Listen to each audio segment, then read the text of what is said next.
به نام یگانه آفریدگار نور و عشق. درود بر تو همراه عزیزم.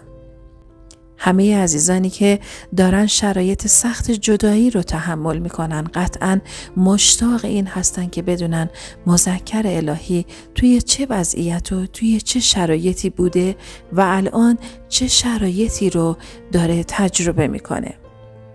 پس تا انتهای ویدیو با ما باشید و در نهایت حتما احساساتتون، نظرات و حتی پیشنهاد خودتون رو برای مذکر الهی بنویسید و با اون دوست عزیزمون به اشتراک بذارید.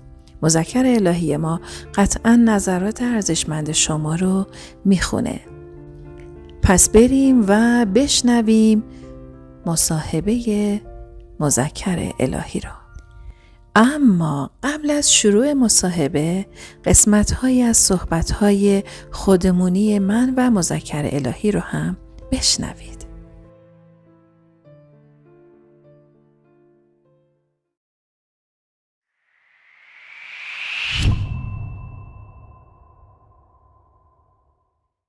روی جان اصلا من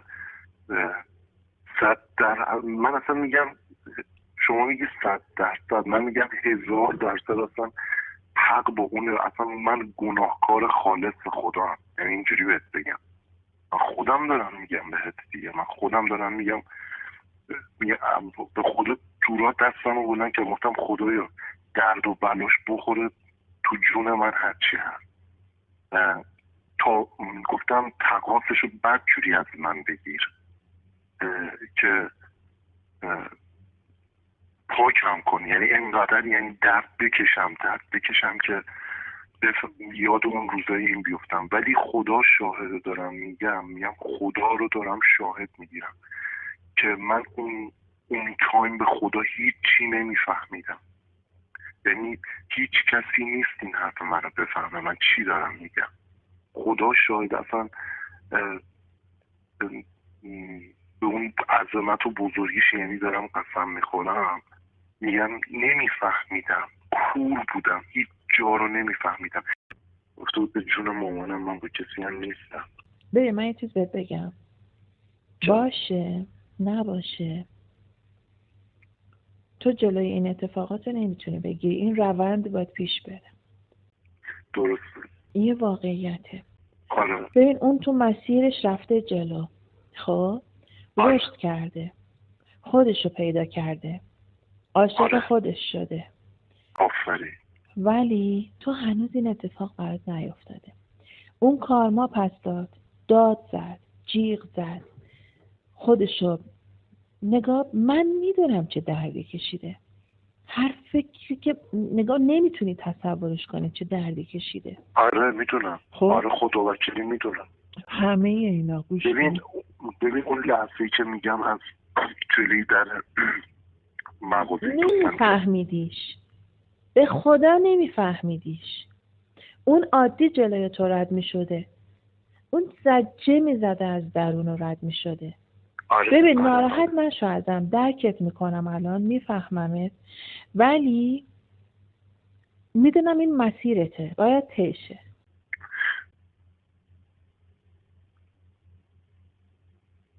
الو، ببین میدونم حالت بده، میدونم الان روزای سختی رو شروع کردی به گذرونه. میگم از خدا میخوام دست برابر اون درد رو بندازه تو تن من، بسوزونه. یعنی من حقمه، من باید تاوان تقاص همه خوبی اونا رو بدم. یعنی باید بدم. یعنی اگه خدا هم میخواد ببخشه، میگم من خودم نمیبخشم خودمو. میگم که خدایا برای اون بهترین روزا رو رقم بزن، به خوشبختی بی نهایت واسش رقم بزن، بهترین یعنی بیشترین آرامش رو تو زندگی بهش بده. ولی درد و بلای جونشو، مصیبتایی که کشیده، عذابایی که کشیده، همه رو بریز تو تن من یعنی آماده اینم، یعنی آمادگی اینو داره. شاید آمادگی پیشرفت الان ندارم، شرایطش ندارم، ولی آمادگی اینو دارم که یعنی با چهار ستون بدنم پذیرایی اون همون کارمایی که شما میگی هستم. خب مگه نمیگه آماده هستی؟ آره. پس امشب نباید اینجوری خودتو دیگه چیز کنی. اینا جز مرحله‌ای که باید طی کنی. ببین اون گذروند، تموم شد، نوبه تو. نه نمیگذره، با اونم میتونم نمیگذره. نه منظورمو نفهمیدی. اون مراحلی رو که باید بگذرونه گذرونده. کارماسوزی تو شروع شده. الان مسیر آگاهی و بیداری تو شروع شده. آگاهی و بیداری مذکر الهی و مؤنث الهی با هم فرق داره.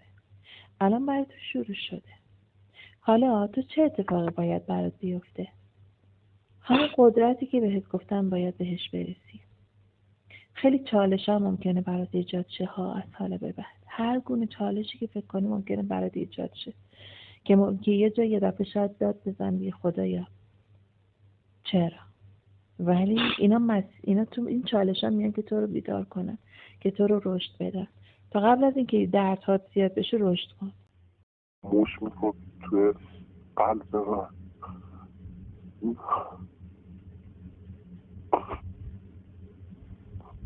خب نکن.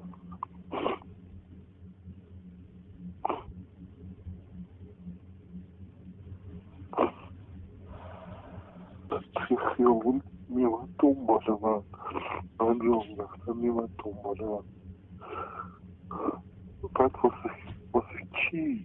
واسه من بدبخته من کسی بودم که هیچ کاری واسش نکردم. سلام، وقتتون بخیر. خوبی؟ سلام، ممنونم. مرسی، شما خوبی؟ مرسی، متشکرم. آقا رضا، طی صحبت‌هایی که با هم داشتیم، من به خاطر اطلاع رسانی که کردم به چند تا از دوستان عزیز قول دادم که یک مصاحبه کوتاه داشته باشم که شما هم اذیت نشید و برای ما توضیح بدید. اول اینکه چقدر وقت با همسرتون در ارتباط بودید؟ ارتباطتون دوستی بود یا از همون اول ازدواج کردید؟ اینو توضیح بدید. یک مختصر، خیلی خودتون اذیت نکنید. و بعدم اینکه چی شد که تصمیم به جدایی گرفتید و الان وضعیتتون یک دفعه به چه صورت شده؟ اینو یه توضیح بدید، ممنون میشم. ما نزدیک 7 سال با هم دوست بودیم. آشناییمون از طریق فضای مجازی بودش. خدمت شما عرض کنم که بعد از 7 سال دیگه با اصرار خانومم بودش که یعنی عقد کردیم و با اینکه حالا شرایط ازدواجم نداشتم و هم شرایط مالی، یعنی هم شرایط روحی روانی، دیگه خلاصه با فشاری که اومد روم یه تصمیم گرفتم. البته با فشار خانواده خودم، مثلا مادرم خیلی روی این قضیه فشار اومد روم که گفت تایم دوستیتونم خیلی زیاد شده. هم از طرف خانواده خودم و خانواده خانومم دیگه تصمیم گرفتیم که بریم عقد کنیم. بعد از اینکه عقد کردیم با توجه به یه سری رفتارهای مادر خانومم و پدر خانومم و خانواده خانومم و برادراش بی احترامی که شد، احساس ناامنی میکردم. یه احساس اینکه غرورم داره بیشتر هر روز داره شکسته میشه و احترامم نگه داشته نمیشه. بعد احساس حقارت میکردم و چون نگاه بالا به پایین داشتم نسبت به هم، نتونستم تو اون فضا باشم. یه سوال قبل از اینکه توضیح بدین، از لحظه که وارد رابطه شدین دوستش هم می‌داشتین یا اینکه نه این احساس یک طرفه بود؟ والا متعادل بود، معمولی بود حسم. چون من از روزی که با ایشون دوست بودم اصلا نیتم این بود که نیتم اصلا کلا دوستی بود و خیلی صادقانه اینو عنوان کردم. یعنی هر سری هم که اون تایمای اول دوستیمون بود خیلی محکم بهشون میگفتم که به خاطر نداشتن شرایط مالی خوب و اینکه چون از مادرم هم نگهداری میکردم گفتم اصلا شرایط ازدواج ندارم. ایشون هم پذیرفتش و گفت ایرادی نداره، منم خودم به ازدواج فکر نمی‌کنم. ولی خب در صورتی که ایشون نگاهش اصلا با نگاه من متفاوت بود، چون هدفی رو دنبال میکرد و تقریبا هم با اون برنامه‌ای که چیده بود، هدفمندی که داشتش، حالا باعث شد که همین عقل من هم شکل بگیرن. و تو اون طول 7 سال من اصلا هیچ شناختی از خانواده‌اش نداشتم و خانواده‌اش هم نزدیک ندیده بودم که بشناسم کامل. ولی ایشون چون رفت و من داشتم به خونه خودمون و خواهرم برادرام کاملا شناخت کامل پیدا کرده بودم و دوست داشتن ایشون از من خیلی بیشتر بود. من دوستش داشتم ولی نه به اندازه اون. ایشون هم دوستم داشت، هم عاشقم بود، ولی بعد از عقد اصلا کلا شرایط عوض شد و تغییری که تو رفتار ایشون دیدم، چون خانواده پرجمعیتی هم بودم، احساس میکردم که خیلی یادش میدن و اصلا رفتارش به کل عوض شد. حالا شاید باطناً قلباً باز دوستم داشتش، ولی تحت تاثیر سلطه بیشتر رفتار مادرش بود، خواهرش بود و تلفنایی که زده میشد که گاه هم مثلا میخواستیم بریم بیرون، یعنی کل اون تایم و کلا با تلفن صحبت میکرد. خدمت شما عرض کنم که دیگه به قدری تحت فشار بودم و مورد بی احترامی قرار میگرفتم که دیگه تصمیم این گرفتم که به بریم برای مشاوره. بعد صحبت هایی که شد نزدیک 1 ماه 2 ماه مشاوره رفتیم. دیگه تصمیم بر این شد که از هم جدا بشیم. خودم متقاضی این جدا شدم بودم. ولی ایشون راضی نبودن؟ اصلا راضی نبودن، ولی خب با دکتر مشاوره مثلا صحبت میکردم، بهشون گفتم که مورد خیلی بی احترامی قرار گرفتم، نگاه بالا به پایین دارن نسبت به من و مثلا ساعت و برادراش و اینکه یه حس ناامنی داشتم و اصلا آرامشی هم که داشتم تو دوران توسی کلا آرامش بعد از وقت به کل از بین رفتش. احساس میکردم اصلا منو دوست ندارم. توی که الان میتونه آقا رضا، الان چیزی که خب اول که میخوام خیلی راحت باشیم با هم، یکم به خاطر که حالت مصاحبه داره کلا نوع چیز، یعنی اصلا موضوع داره یه سمت و سوی دیگه میگیره. اولین شبی که من با شما صحبت کردم با هم حرف زدیم، به خاطر خب حالا شرایط روحی خیلی بدی هم که داشتید، به خیلی چیزهای دیگه اشاره کردید که دلم میخواد به همون اشاره کنید. بذارید اینجا بهتون بگم، مصاحبه داره ضبط میشه، به خصوص مؤنثهای الهی، کسانی که ترک شدن میخوان بدونن که وقتی که ترک میشن اصلا مذکر چه روزهایی رو میگذرونه، چه جوریه، و اینکه شما یک دفعه هم مثل اینکه حالت بیدار شدن براتون اتفاق افتاده تو همین چند روز اخیر. در مورد همین مسئله که موقعی که جدا شدین، خب قطعا شرایط همسرتون خیلی بد بوده که توضیح دادید کامل، و اینکه اون موقع چه جوری بودید و چی شد یک دفعه اصلا تصمیم گرفتید که حالا اینو بیان کنید با من و یه توضیح در مورد این بدید ممنون میشم. صحبتی قبلی که داشتیم حالا تا همه رو گفتم، حالا باز مجددا میگم خدمتتون. خب خیلی پیگیر به اصطلاح کلیپ های یوتیوب و اینستاگرام شما بودم و الانم هستم و خیلی مثلا آگاهی رسانی خیلی خوبی میشه، هم از نظر فیزیکی هم از نظر روحی روانی و خیلی کمک ها میکنه، چون میگم اطلاعات و آگاهی درون آدم خیلی میبره بالا.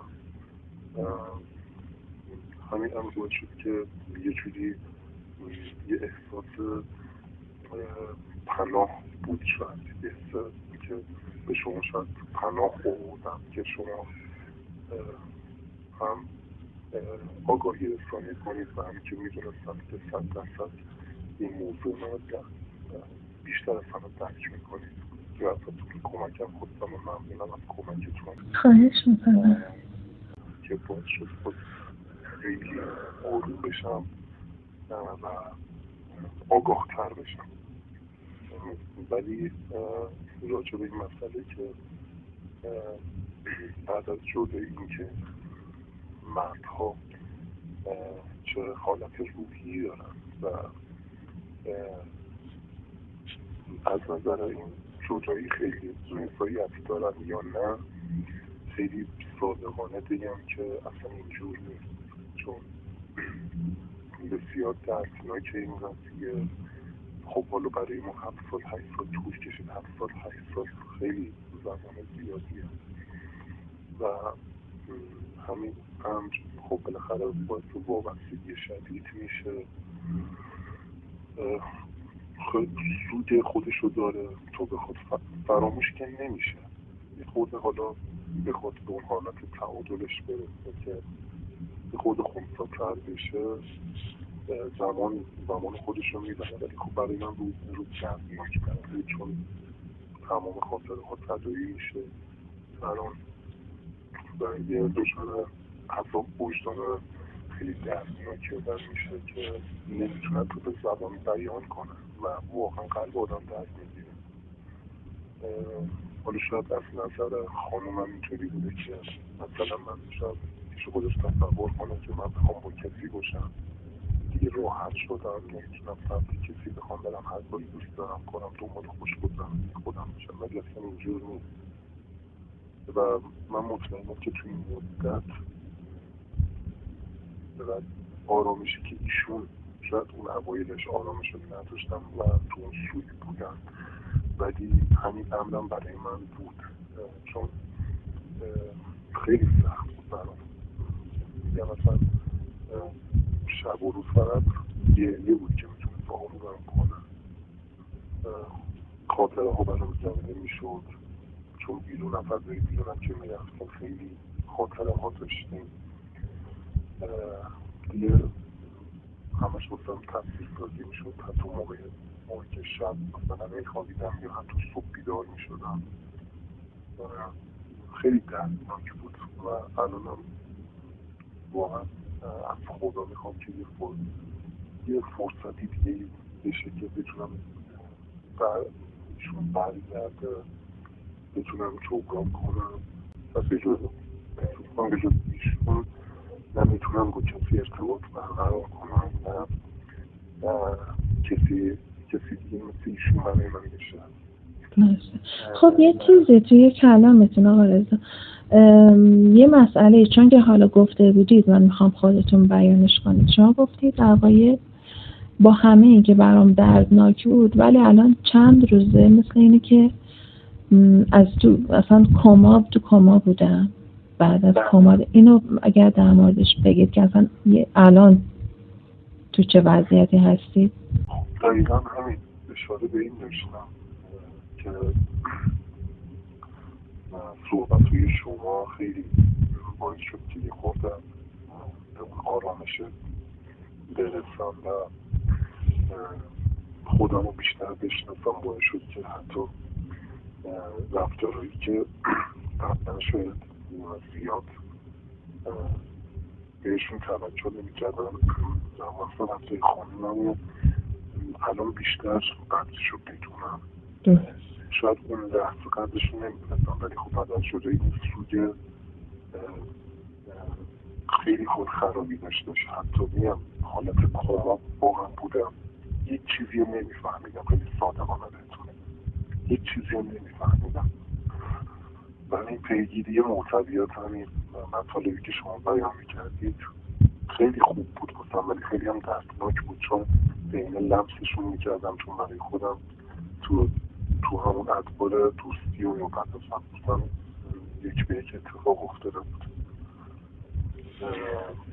و اون سوگو هنوزم که هنوز همراه خودم دارم و هر روز آرزو میکنم که فرصتی بشه که با ایشون برگرده بتونم جبران کنم تمام گذشته های تلخ و شیرینمون رو، بتونم یه زندگی خوبی فراهم کنم که کنار هم آرامش داشته باشیم.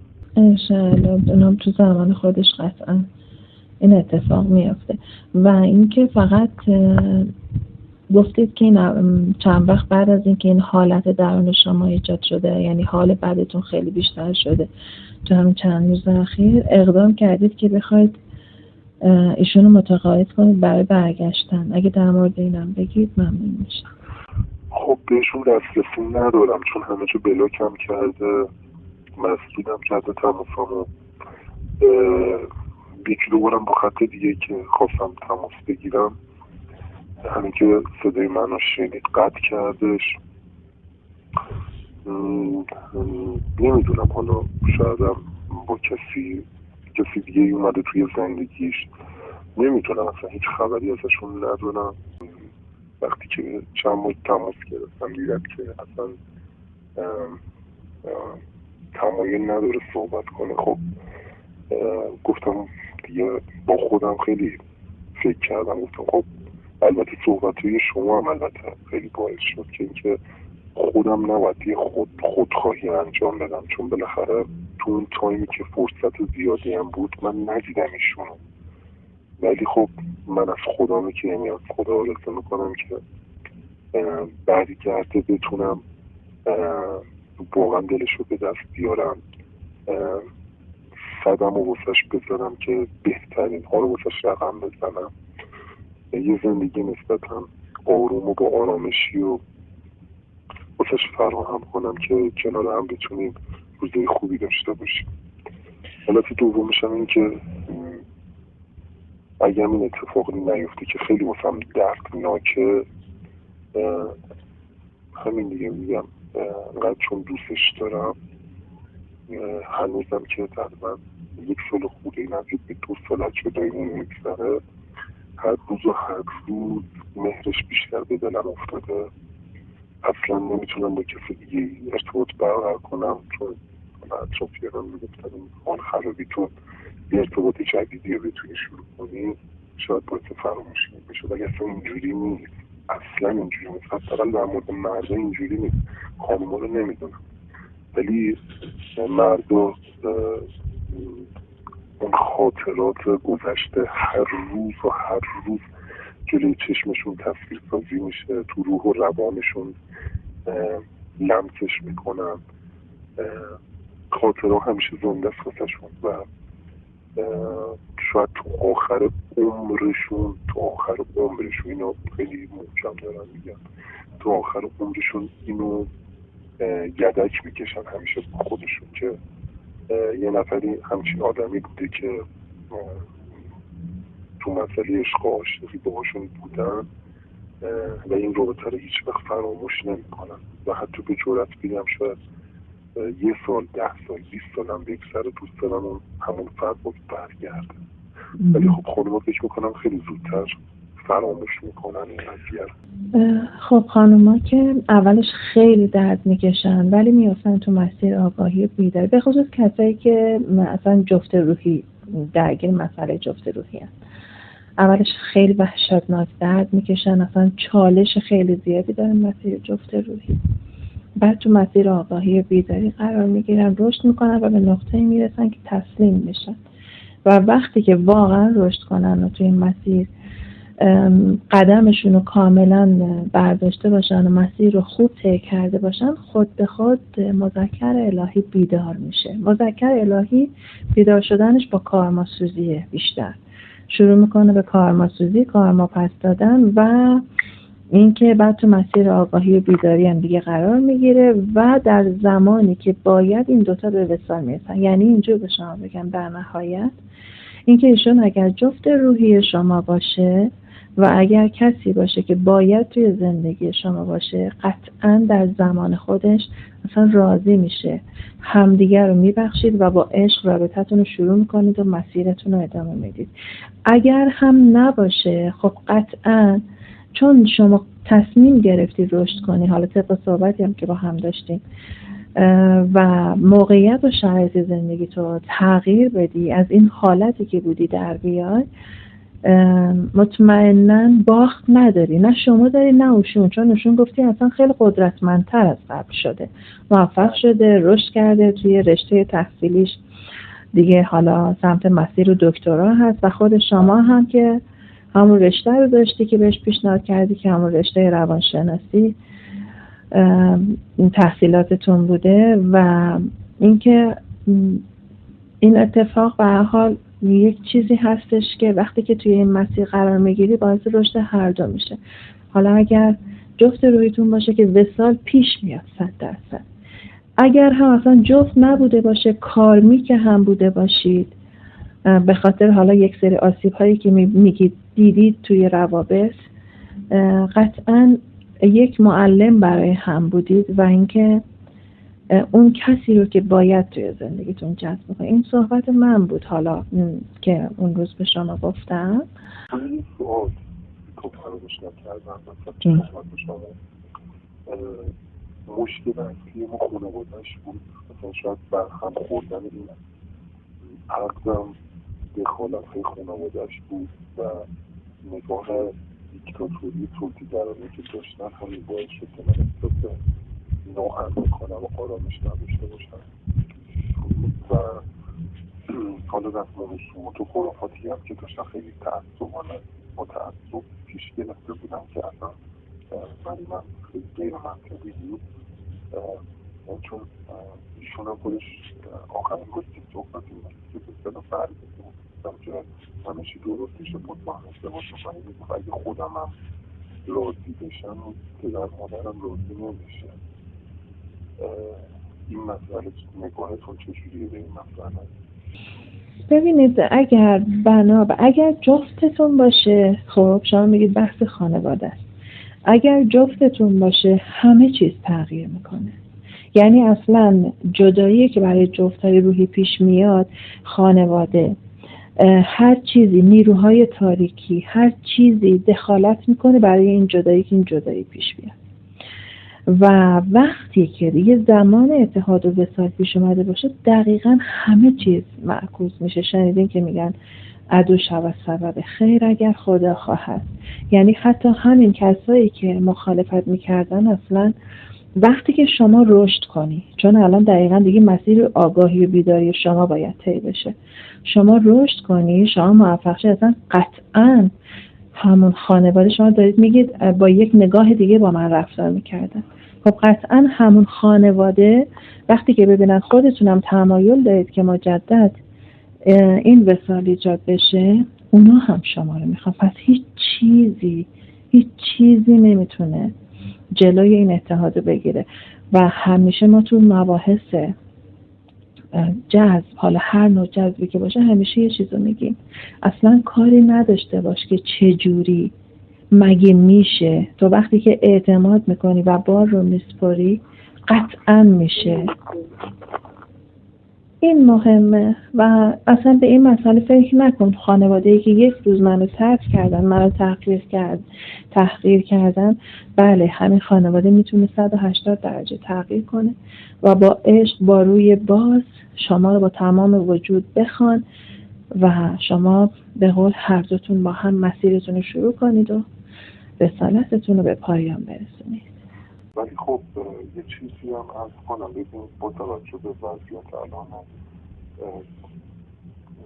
کشور خودمون، حالا خب پیشرفت کردن خیلی سخته، چون وضعیت معیشتی اقتصادی مردم به قدری تو تنگنا هستش که خب پیشرفت خیلی سخته، مگر اینکه یه حامی بزرگی داشته باشی که حالا بتونه حمایتت کنم و حالا حتی مثلا تهیه مسکن یا حتی خریدن یه ماشین خیلی سخت شده.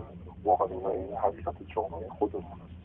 ولی خب راه پیشرفت برای آدم مخصوصا اگه خانوم باشی، چون از سمت خانوادش به شدت حمایت میشن و ساپورت میشه و حالا تو مسیر تحصیل قرار گرفتی که حالا ادامه تحصیل میده. خودم مشارکت این قضیه بودم. خب فکرشون آسان‌تره و نگرانی ندارن. ولی خب مثلا بسید یه نفر مردی مثل من که تمامی مسئولیت زندگی کردن منه و حالا شرایط خاص خودم رو دارم خیلی محدودم، بخوام پیشرفت کنم یا تو زمینه تحصیل ادامه بخوام بدم. خب پیشرفت ایشون صورتش خیلی بیشتر از منه. خب حالا برای ایشون تو 2 سال شاید، برای من شاید توی 10 سال میشه. خب من حالا دقیقاً میخوام همین، اتفاقا خیلی خوب شد که این صحبت رو کردی که همینجا دقیقاً این صحبتی که کردی، میدونم خیلی ها میگن این همون مذکریه که الان دیگه باید تو مسیر بیفته و هنوز بیدار نشده. دقیقاً همینه. ببین دلیل جدایی ها همینه که شما رشد کنی و شما موفق شی، چه اوشون چه شما. حالا ایشون رشد کرده، موفق داشته، از دیدگاه شما ایشون ساپورت شده. اولا که مسیر همه با هم متفاوته، هر خانواده شرایط خاص خودشو داره، کسایی که این جدایی رو دارن تجربه میکنن. خب اینا هم حالا من توضیح میدم، هم شما به هر حال به شما دارم میگم، همین که عزیزانی که دارن میشنون برای اونها این مسئله رو بازش میکنم. اتفاقا خیلی خوب شد که گفتین و شما که الان نگاهت به این مسئله همینه، دقیقاً این اتفاق برای این افتاده که تو نگاهت عوض شه. یعنی شما درگیر دنیای 3 بعدی هستی، توی بعد سومی فعلا، و کسی هستی به خاطر حالا ناراحتی که داری، حال بدی که داری، امید به هیچ چیزی نداری. یعنی خودتو یک بازنده داری میبینی، هر چقدرم میدونی که مثلا هر چقدرم تلاش کنم به هیچ جای نمیرسم. الان من هر چقدر این حرفا هم بزنم شاید اولش برای شما باز قابل قبول نباشه، چون میگم فعلا توی همون وضعیت درجا زدن الان هستی تا موقعی که ذره ذره مسیرها براتون باز شه. و این اتفاق برای همین افتاده که مسیرها برای شما باز شه. ولی دیگه الان شما خودت انتخاب میکنی که مسیر برات باز بشه یا اینکه نه باز نشه. و ببین یک واقعیت، ما خیلی ها رو داریم که میان میگن نه، جوانای الان با این موقعیت اقتصادی دیگه به هیچ جا نمیرسن، هیچ اتفاق مثبتی براشون نمیفته. من هیچ کدوم رو رد نمی کنم که مشکل هست، همه اینا رو دارم میبینم با چشم، خودم دارم تجربهش میکنم. اما یک چیز رو میگم که اونم اینه، اگر آدم هایی که موقعیت مالی بالا دارن این حرف رو به من و شما نزنن، من و شما هم تو موقعیت‌های مالی خیلی بالا، نه مالی هر چیزی، قرار میگیریم و برای اونا یک خطر میشیم. به خاطر همینه که اولین کاری که میکنن با ایجاد ترس میان امید از من و شما میگیرن. و این چیزی که درون شما هست به خاطر القاهایی هست که بهتون دادن. جمله‌ای که شما گفتید توی جامعه ما با این شرایطی که هست، جوونی نمیتونه دیگه راحت ماشین بگیره، خونه بگیره. این جمله دقیقاً جمله‌ایه که من بارها و بارها خیلی جاها شنیدم و این دقیقاً یکی از القاهای ذهنی که بین هم هست. حالا این اتفاقی که برای شما افتاده و اگر همسر شما داره دست رد به سینه شما زده، خیلی جدی به شما گفته نه و دیگه اصلا همه چیز تمام، هر چیزی دیگه، یه روزی دقیقاً شما باش همین کارو کردی، یه روزی شما خیلی راحت طلاقش دادی، اصلا توجه به اشکاش نکردی. اینا واقعیت، خودتونم میدونید. شما خودتون روز به من گفتی از مسیری که همیشه با هم خاطره داشتیم از اونجا رد میشد، من از دور میدیدمش، شاید یک گوشه اشک میریختم، درد میکشیدم، میدیدم که چقدر حالش بده. و من یه چیز به شما گفتم شما تظاهرش رو حتی اون لحظه دیدی، ولی اون لحظه از مسیر رد می شده. موقعی که می رفته خونه داد می زده، اشک می ریخته، بالشو می گرفته جلو دهنش کسی صداشو نشنوه. روزهای خیلی سختی رو گذرونده، ولی رشد کرد. به قول الان دکترای روانشناسیشو داره میگیره. توی همین 1-2 سال تغییر کرد و اما شما برای تغییر هنوز ایجاد نشده و این تغییر الان دیگه باید درون شما شروع شه. یک چیزی رو هم به من گفتی که الان نگفتین، این که گفتم رها باشید چون میخواین اطلاعات بدید. شما به من یه حرفی رو زدی، گفته که من تغییر کردم. تو چه کار کردی تو این 2 سال؟ چه تغییری کردی؟ چه رشدی کردی؟ و این دقیقاً همون عکس‌العمل منطقی مؤنث الهیه، چون اصلا مجبور این کارو بکنه، چون باید اینجوری به شما جواب، خودش نمیدونه دلیلش چیه، اینجوری باید به شما جواب بده و شما رو پس میزنه که شما رشد کنی.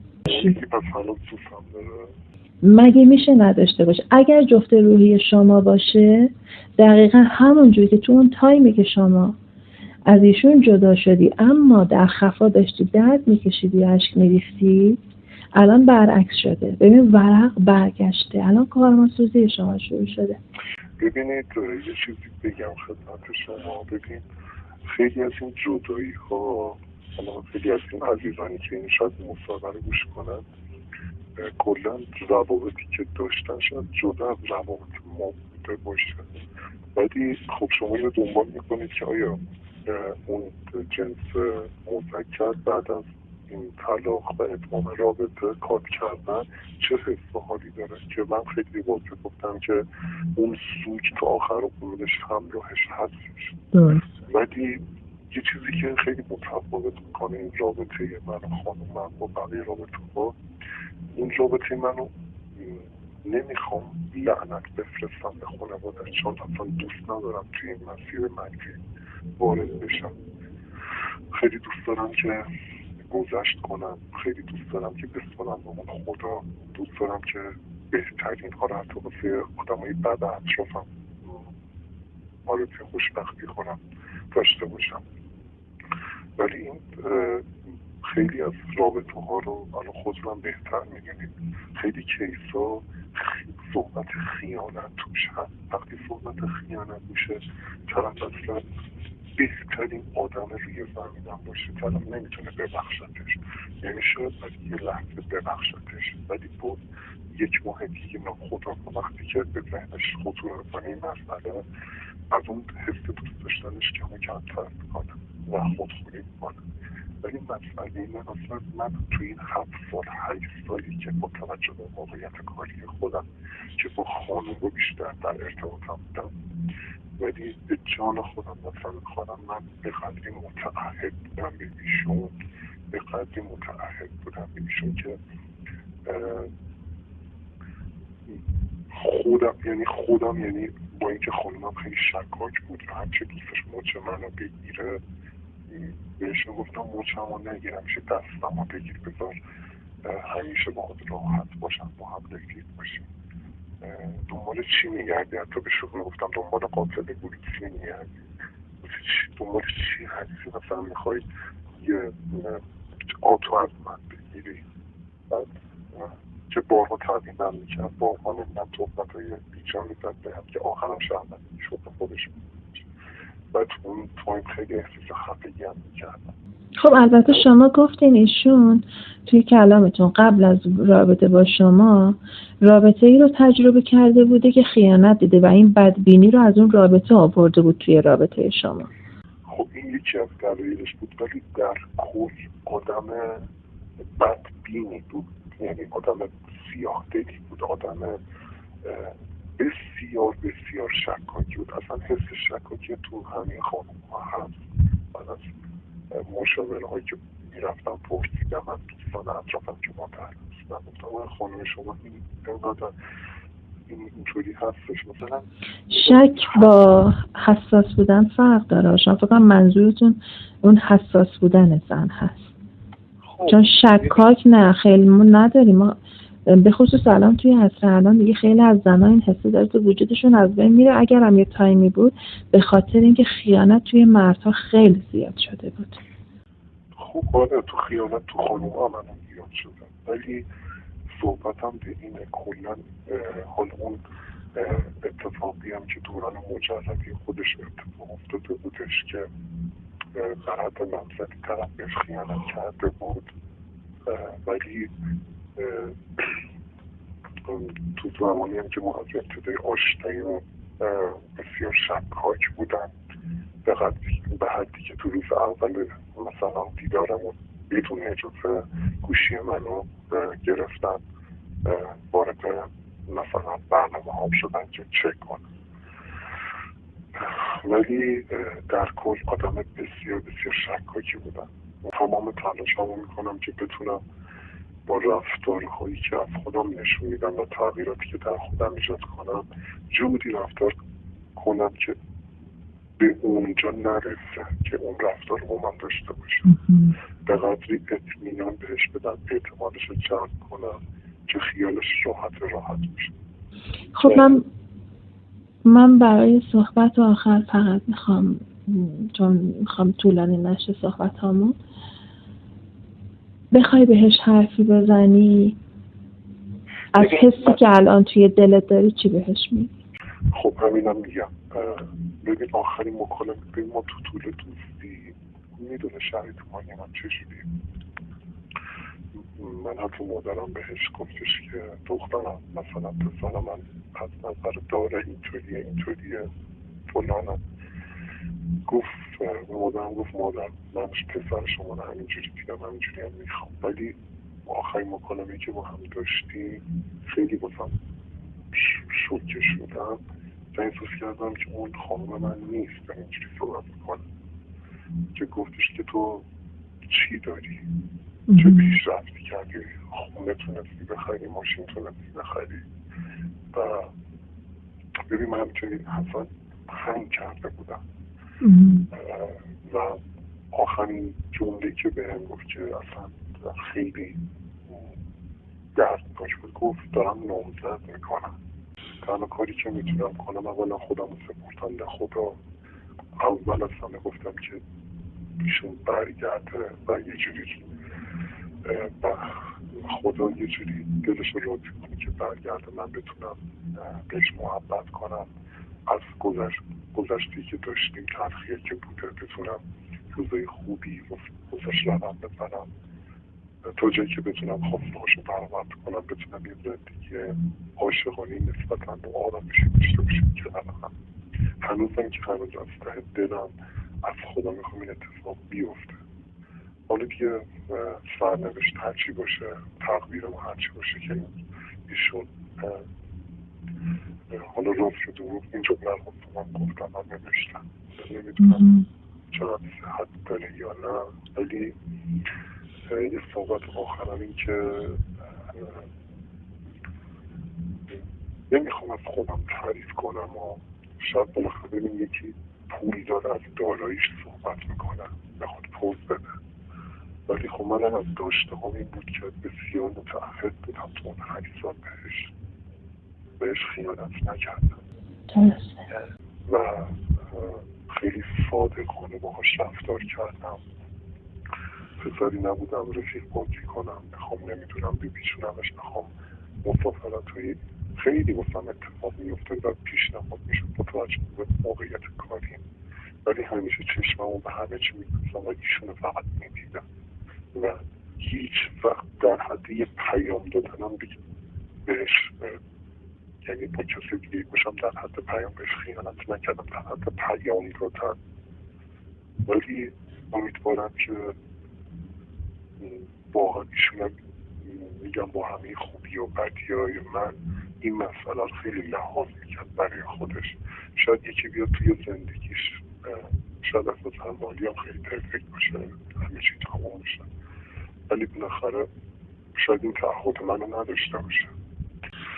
و من تو آخر شاید بگم من اصلا هنوزم که یعنی تو زمانی که وای نیستم، تو زمانی که 100% مطمئن بشم که ایشون دیگه ازدواج کرد، شاید بعد بتونم وارد رابطه بشم. ولی تو زمانی که شاید نتونم بود، ولی از تو چیزی که هنوز فعلا همینطوری مونده و سپردم به خدا، من که زمان همه چیز درست کنم، به پاش وای نیستم. هنوزم که هنوزم از که 2 سال شده شدم باز بهش متعهدم و به خودم اصلا اجازه بدم به خودم ندم، دلم اصلا پیش اونه، قلبم پیش اونه، خودش نمیدونه ولی تمام وجودم فکرم پیش اونه. امیدوارم که این حس و حال من رو خدا یه جوری بهش برسونه، بفهمونه که من هنوز دنبالشم، هنوزم که دوست دارم برگرده و یه ساعتی موقعیتی فراهم بشه که بتونم تمام حرفامو با قاطعیت و خیلی محکم بهش بگم که من هستم، وایسادم، فقط بهش فکر میکنم، تلاش کنم که بتونم جبران کنم گذشته رو. فقط تو پیمون لحظه هستم که این اتفاق بیفته. انشالله اگر جفت روحی باشه قطعا این اتفاق میفته. من میام از این دید بهش نگاه میکنم که ایشون جفت روحی بوده و جفت روحی وقتی باشه دقیقا تمام این اتفاقا برای شما هم لازمه. الان شما تو موقعیت کارماسوزی هستی و از این شرایط کارماسوزی داری وارد موقعیتی میشه که دیگه رشد کنی از نظر مالی، از نظر معنوی. چون به عنوان مذکر الهی انرژی مردانه الهیش باید فعال بشه که درون شما از بین رفته بوده و انرژی مردانه الهی هم همونه که مرد اعتماد به نفس پیدا میکنه، مرد دنبال هدفهاش میفته و مدیریت میکنه همه چیز. و وقتی که اینجوری بشه شما اصلا حتی دیگه نیاز نداری ایشون بخواد از درآمدش توی زندگی شما خرج کنه، اصلا خودت انقدر قدرتمند میشی. این یک واقعیته ها توی مسائل جفتای روحی. درسته هر دو با هم مسیر رو طی میکنن، ولی میخوام بهتون بگم الان پروسه رشد شماست، یعنی الان شرایط رشد شما پیش اومده. 2 سالشون سختی کشید و درد کشید ولی رشد کرد. حالا دیگه نوبت شماست که شما این اتفاق باید براتون بیفته. و از کجا افتاده؟ از همین که یک دفعه خیلی ناگهانی احساس میکنی از کاما در اومدی و بیدار شدی و اینا همش جز نشونه های جفتای روحیه. مرسی که وقت گذاشتی. در نهایتش برای اتمام فقط یک چیز رو میگم، اینم اون روز بهتون گفتم، میگم چون میدونم بقیه هم میشنون. تا وقتی که حال خوبت، انگیزه داشتنت، خندیدنت در گروه یکی دیگه باشه، کائنات و جهان هستی به سازت نمیرخصه. و اصلا این جدایی دقیقاً برای همین پیش اومده که شما چه همسرتون یاد بگیرید که بدون هم حالتون خوب باشه. اون یاد گرفت و به خاطر همینه که شما رو پس زده، چون یاد گرفت. اما حالا شما تازه بیدار شدید، باید یاد بگیری و بعد هر اتفاقی که باید میافته. اگر صلاح باشه ایشون میاد، اگر نه قطعا یک آدمی که باید بیاد توی زندگیتون میاد. مرسی که وقت گذاشتی، مرسی واسه همه چیز و اصلا قلب بهترینا رو آرزو میکنم. ممنونم همچنین برای شما و همه عزیزان. مرسی. حوصله کردم و این مصاحبه رو گوش کردم. مرسی. من آرزوی خوشبختی دارم. امیدوارم که عشقشون زودتر اگه پیششون برگرده، پیششون هم هست که به رفیق از همدیگه رو بدونن، گذشت کنن و هم متعهد باشن که بهترین ها تو زندگیشون اتفاق بیفته. مرسی، ممنونم، متشکرم. شب خوبی داشته باشی. شب شما بخیر. مرسی، خدا حافظ.